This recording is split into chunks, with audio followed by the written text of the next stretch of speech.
Alright, so here we have an Amazon box, and already opened it up, but inside is some garden stakes. Oh. They're wrapped in a plastic bag, and I don't remember how many of them there are. Does it say?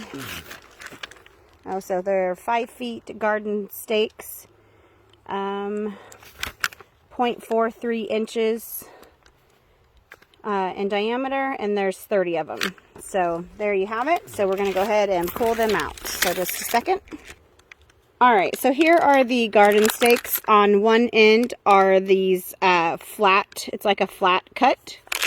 And on the opposite end, we have a little pointy tip to help it go into the ground. So flip those back over. And then my husband is going to talk. So, let me find a place where I can get this to stay in. Did I already? Good. Okay. So, this is a stake, a similar stake that I bought at a national retail chain, and it's very similar in design, and they were less than a couple bucks each, and I think that was about the same price that these new ones are, is around a couple bucks each. They seem to be very, very similar. This is the one from the store, and it's fairly stiff. It's got a little bit of flex in it, but not a whole lot. And this one, the new one, is about the same. It's got a little bit of flex, but not a whole lot. It is a metal steel, thin steel rod that runs through here, and it's covered by this vinyl stuff. And it has these little these little ribs here, and those ribs are designed to help hold whatever you tie to it, so it doesn't just slip down. I'm going to straighten this tree here, and I'm going to use the new stake that we got to straighten this apple tree. This is a Gravenstein apple tree. It's already produced its fruit for the year, so I'm not concerned about breaking off any fruit or buds or anything like that, and it's getting close to time for these things to go into dormancy. So this is a good time to straighten it. As you can see, it has a bit of a lean to it, so I'm going to pull the tree about that far. I'm going to drive the stake in right about here at a slight angle, and I'm going to drive it down to about around here so that I can put it on with straps, 3 or 4 straps. So first, I'm going to push this in if I can by itself. And it's pretty strong ground, so let me move out a little bit. And it still doesn't want to go in, so that's what I brought the hammer for. And we'll see if these things hammer in decently. Yep. And you can see it doesn't take a whole lot of, I mean, I'm not really swinging, I'm just basically tapping it, and it's driving right in. I don't feel any resistance. A little bit of vibration is all. You know, they're a little bit springy. I'm gonna go down a little bit further. The further down you go, the less springy it'll become. And so now, let's see, if I bring the tree over to about like that, yeah, that might work.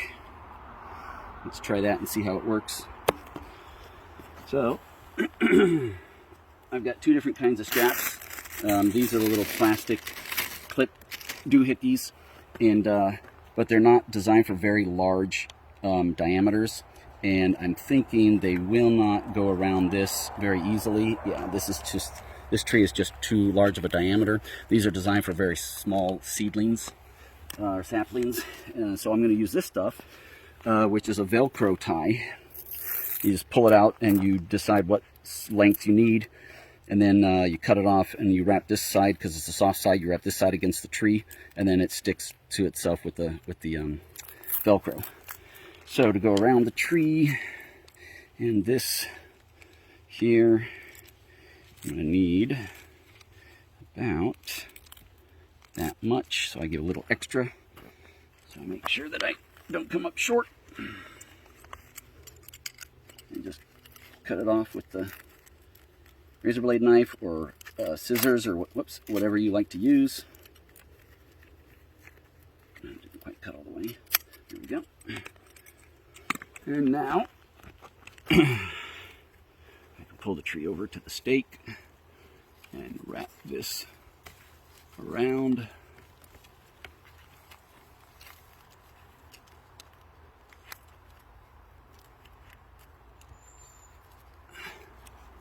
Like so.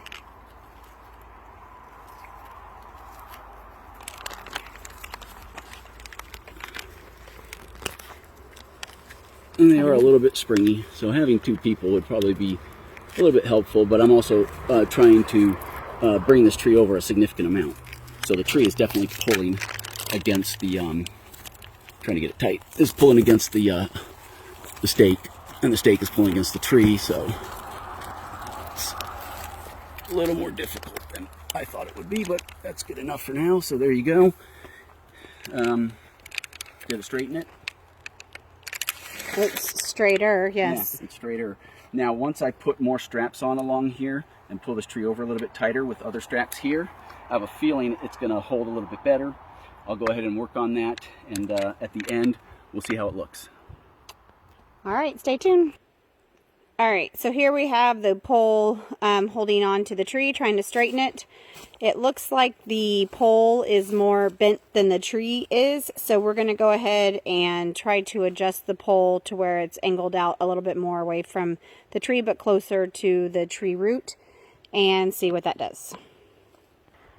All right, so we restaked it. We got it a little straighter, but it still got a lean on top, and so we're thinking that these poles just aren't strong enough with how big our tree diameter is to really hold it in place. So the only other option we can think of is just stringing it and staking down the string to put it in the alignment that we want. So anyway, but for the most part, these poles work great for smaller new seedlings, and will help straighten up and support your trees. So thanks for watching, and hopefully you enjoyed this video.